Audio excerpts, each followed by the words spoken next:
बढ़ेंगे। और इस बीच बड़ी खबर आपको बता दें, उपचुनाव में वोटिंग से पहले सपा ने चुनाव आयोग को लिखी चिट्ठी। तो इस वक्त की बड़ी जानकारी उपचुनाव को लेकर दे रहे हैं। निर्वाचन आयोग से समाजवादी पार्टी की तरफ से मांग की गई है कि बुर्का हटाकर ना हो मुस्लिम महिलाओं की चेकिंग। तो चेकिंग से मुस्लिम महिलाएं डर जाती हैं और मतदान पर नहीं कर पाती। 9 सीटों पर कल वोटिंग है और उससे पहले ये एक बड़ी मांग समाजवादी पार्टी की तरफ से की गई है। तो उपचुनाव में वोटिंग से पहले सपा ने चुनाव आयोग को इस संदर्भ में चिट्ठी लिखी है, जिसमें उन्होंने कहा है कि बुर्का हटाकर मुस्लिम महिलाओं की चेकिंग ना हो, क्योंकि चेकिंग के चलते मुस्लिम महिलाएं डर जाती हैं और वैसे ऐसे में वो मतदान नहीं कर पाती हैं, जिसके चलते निर्वाचन आयोग से चिट्ठी लिखकर ये मांग यहां पर की गई है। तो 9 सीटों पर कल उपचुनाव होना है, उपचुनाव के लिए कल मतदान है और ऐसे में उससे पहले समाजवादी पार्टी ने ये बड़ी मांग चुनाव आयोग से की है। तो बुर्का हटाकर ना हो मुस्लिम महिलाओं की चेकिंग, क्योंकि मुस्लिम महिलाएं इससे डर जाती है। तो 9 विधानसभा सीटों पर उपचुनाव से पहले समाजवादी पार्टी चुनाव आयोग को इस संदर्भ में चिट्ठी लिखी है। अखिलेश यादव की पार्टी ने चिट्ठी में इलेक्शन कमीशन से मांग की है कि वोटिंग के दौरान मुस्लिम महिलाओं की बुर्का हटाकर चेकिंग ना हो। मुस्लिम महिलाएं बुर्का हटाने को लेकर डरी हुई हैं। सपा ने मांग की है कि पोलिंग बूथ पर सिर्फ चुनाव आयोग के अधिकारी ही चेकिंग करें। पुलिस के पास वोटर का पहचान पत्र जांच करने का अधिकार नहीं है। आपको बता दें कि कल 9 विधानसभा सीटों पर मतदान है, उससे पहले तमाम तैयारियां की जा चुकी है, लेकिन इस बीच समाजवादी पार्टी की तरफ से निर्वाचन आयोग से ये बड़ी मांग।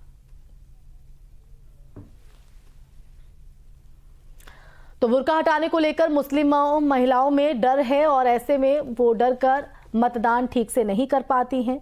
तो ये बड़ी जानकारी सामने आ रही है। इस संदर्भ में चिट्ठी जो है वो यहां पर लिखी गई है। तो समाजवादी पार्टी की तरफ से ये बड़ी मांग चुनाव से पहले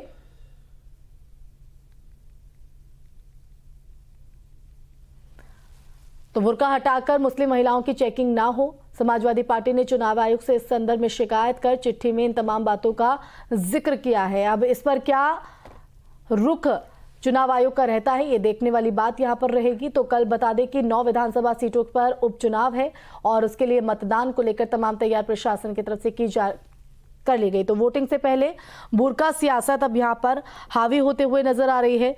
तो आपको बता दें कि पहले ही ये साफ यहां पर किया गया था कि जो भी मतदान केंद्रों पर पहुंचेगा उनकी चेकिंग होगी बाकायदा, क्योंकि कई बार बुर्के की आड़ में कोई दूसरा मतदान कर जाता है। तो ऐसे में पूरी तरीके से पारदर्शिता हो, इसको लेकर ये चेकिंग की जाती है। लेकिन इस बीच अब समाजवादी पार्टी की तरफ से चुनाव से पहले ये एक बड़ी मांग चुनाव आयोग से की है। इस संदर्भ में बाकायदा एक चिट्ठी लिखी गई है।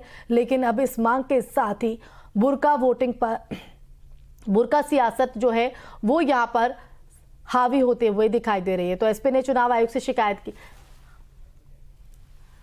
तो देखिए 9 सीटों पर ये जो चुनाव है वो बेहद दिलचस्प है। जहां समाजवादी पार्टी के लिए साख का सवाल है तो वहीं बीजेपी के लिए प्रतिष्ठा का सवाल है। लोकसभा चुनाव के दौरान जो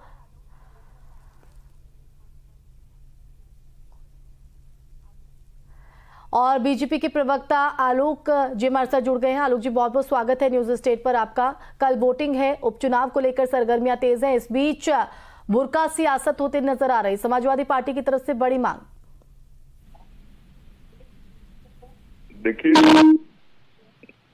चुनाव के वक्त आदमी को पूरी तरह से निष्पक्ष होना चाहिए और अगर कोई आदमी का चेहरा छिपा होगा या कुछ ऐसा ढक के अपने को, तो उसमें थोड़ी परेशानी अगर है तो अगर बुर्का अगर फेस दिखा के वोट करें तो ज्यादा बेहतर होगा मेरे समझ से।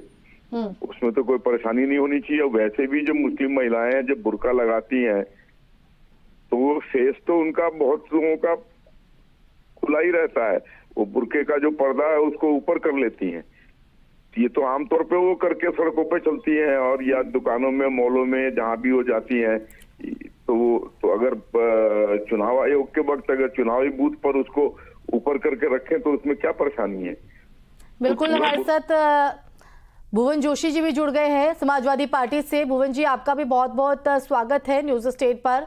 लेकिन कल उपचुनाव है, उपचुनाव के लिए मतदान है, उससे पहले एक बड़ी डिमांड आप लोगों की तरफ से। लेकिन आलोक जी का कहना है कि इससे परेशानी क्या है अगर चेकिंग होती भी है तो?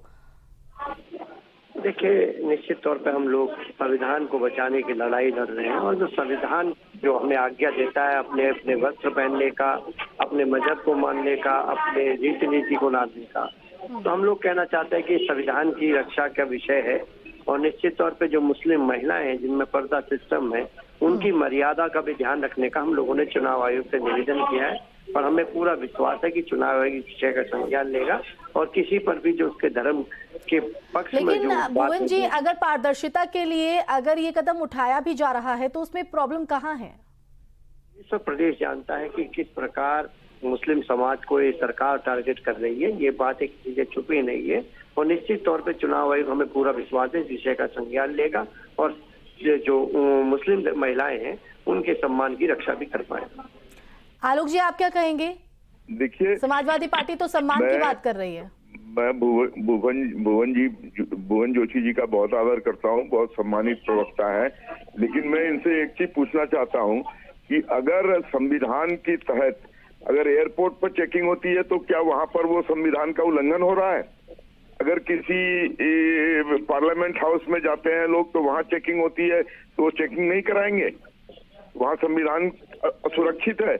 अगर वोटिंग के वक्त किसी आदमी की चेकिंग होती है या उसका चेहरा देखने की गुजारिश करते हैं कर्मचारी, तो क्या वहां संविधान टूट रहा है? संविधान अक्षुण्ण है, संविधान को भुवन जी, लेकिन जिन वहां पर साथ देना चाहिए कि पारदर्शिता बनी रहे। भुवन जी, आप आलोक जी को सुन पा रहे हैं? उनका सवाल है कि एयरपोर्ट पर तमाम जगहों पर जब चेकिंग होती है तब सम्मान नहीं है। देखिए, हमें लगता है कि जो सरकार है वो निश्चित तौर पे टारगेट कर रही है। इसी के तहत वो चाहती है कि चुनाव को प्रभावित किया जा सके और इस तरह की बातों को प्रचारित। ये आरोप तो आप लोगों पर भी लग रहे हैं कि धांधली की जा रही है बुर्के की आड़ में। देखिए, निश्चित तौर पे सरकार घबराई हुई है और मैं आपको बताना चाहता हूँ जनता जनार्दन सब समझ रही है और जिस प्रकार इस धर्म विशेष को, जाति विशेष को टारगेट कर रही है सरकार, मुझे लगता है वो न्यायोचित नहीं है। और आलोक जी, क्या आप मानते हैं कि वाकई क्या विशेष समुदाय को टारगेट किया जा रहा है? देखिए, इसमें सरकार का क्या रोल है? चुनाव आयोग एक ऑटोनोमस बॉडी है। अगर चुनाव आयोग इस तरीके की डिमांड रखता है कि हम चेहरा देखेंगे तो ये चुनाव आयोग से पूछा जाए। इसमें सरकार का क्या रोल है? क्या सरकार चुनाव करा रही है? क्या सरकार के नुमाइंदे चुनाव करा रहे हैं? और रही बात किसी को टारगेट करने की, तो हमारे जितने भी जन कल्याणकारी कार्य हैं जनता के हित में, कि आप लोग चुनाव से डर रहे हैं और इसलिए मुसलमानों को हमने वंचित रखा है? क्या उनको घर नहीं दिया है? क्या उनको शौचालय नहीं दिया है? क्या उनको राशन नहीं दे रहे? क्या उनको हम मेडिकल में आयुष्मान भारत के तहत इलाज के लिए नहीं दे रहे? क्या जो हमने सड़कें बनाई है उन पर चलने से रोक दिया? भुवन जी, आप तो टारगेट की बात कर रहे हैं, लेकिन आलोक जी ने तो एक बड़ी फेहरिस्त यहाँ पर खड़ी कर दी और जाहिर तौर पर वो दिखती भी है, तो फिर ये टारगेट वाली बात कहाँ से सामने आ रही है? देखिए, मैं इतना कहना चाहता हूँ 2017 में 2022 में कितने मुस्लिम समाज के लोगों को इन्होंने टिकट देने का काम करा, आंकड़े सामने हैं। अच्छा, टिकट नहीं दिया है तो शायद जी टिकट नहीं दिया है तो क्या यही वजह है कि ये बुर्का नहीं हटाने की ये बात हो रही है? सुन लीजिए मैडम, सबका साथ, सबका विकास, सबका प्रयास, इनका कागज वो तो कर ही रहे हैं ना, वो तो आलोक जी जवाब दे ही रहे हैं। भुवन जी, वो तो कह ही रहे हैं कि उनको तमाम सुविधाएं मिल रही हैं, उनको रहने के लिए घर नहीं दिया जा रहा है। ऐसी क्या उनके साथ भेदभाव किया जा रहा है? मुझे बुलाया तो मुझे सुन लीजिए। 80-20 की बात कौन करता है? जी। आदरणीय मुख्यमंत्री करते हैं। मटन, मछली और ये कहा गया कि मुसलमान आपका मंगलसूत्र छीन लेंगे, इस देश में कहा गया, माननीय प्रधानमंत्री जी ने कहा है। तो इस विषय को देश और प्रदेश समझ रहा है और निश्चित तौर पे मैं आपको कहना चाहता हूँ 2024 में समाजवादी पार्टी ने इनको हाफ करने का काम करा और ये 9 उपचुनाव में हम इनको साफ करने जा रहे हैं। आलोक जी, भुवन जी कह रहे हैं कि 80-20 की यहाँ पर बात होती है, टिकट नहीं दिया जाता आप लोगों की तरफ से, ये भेदभाव आप करते हैं। साथ ही साथ उन्होंने मंगलसूत्र वाले बयान का भी यहाँ पर जिक्र कर दिया है। आखिर ये भेदभाव हो क्यों रहा है? क्यों बार बार समाजवादी पार्टी की तरफ से और कांग्रेस की तरफ या तमाम जो विपक्षी दल हैं वो क्यों इसको लेकर आप लोगों पर सवाल खड़ा करते हैं? क्यों आप ये खाई को पाट नहीं पा रहे हैं? देखिए, हम आपको एक चीज बता दें जी कि हमने एक नारा दिया है कि हम एक रहेंगे तो सेफ रहेंगे।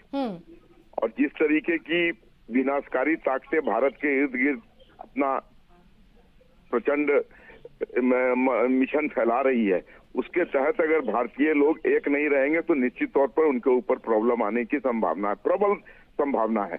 लेकिन भुवन जी भी यही बात कह रहे हैं कि एक होना चाहिए और भुवन जी भी ये बात यहाँ पर कह रहे हैं कि सरकार घबराई हुई है और इस तरह की चीजें। सरकार को कोई घबराहट नहीं है। देखिए, भुवन जी की पार्टी समाजवादी का नारा देती है। आप मुझे एक चीज बताइए, भुवन जी से मैं प्रश्न पूछना चाहता हूँ। जी। मैंने भी लोहिया का समाजवाद पढ़ा है।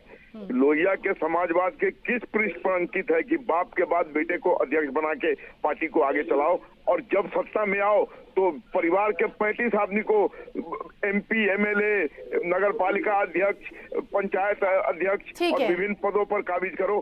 क्या यही समाजवाद भुवन है? जी, आप क्या रिएक्शन देना चाहेंगे इस बात पर? देखिए, बटेंगे तो कटेंगे का जो नारा है, निश्चित तौर पे मैं कहता हूँ ये विभाजनकारी नारा है, और निश्चित तौर पे एक संवैधानिक पद पर रहते हुए इस नारे का जो उपयोग किया जा रहा है, निश्चित तौर पर संविधान का भी उल्लंघन है। और मैं आपको कहना पाती हूँ, अभी कह रहे थे परिवारवाद की बात, मैं आपसे पूछना चाहता हूँ, ये जैसा कौन से परिवारवाद से नहीं आते? राजनाथ सिंह के लड़के कौन से परिवारवाद से नहीं आते? चलिए, बहुत शुक्रिया आप दोनों का। आलोक जी भी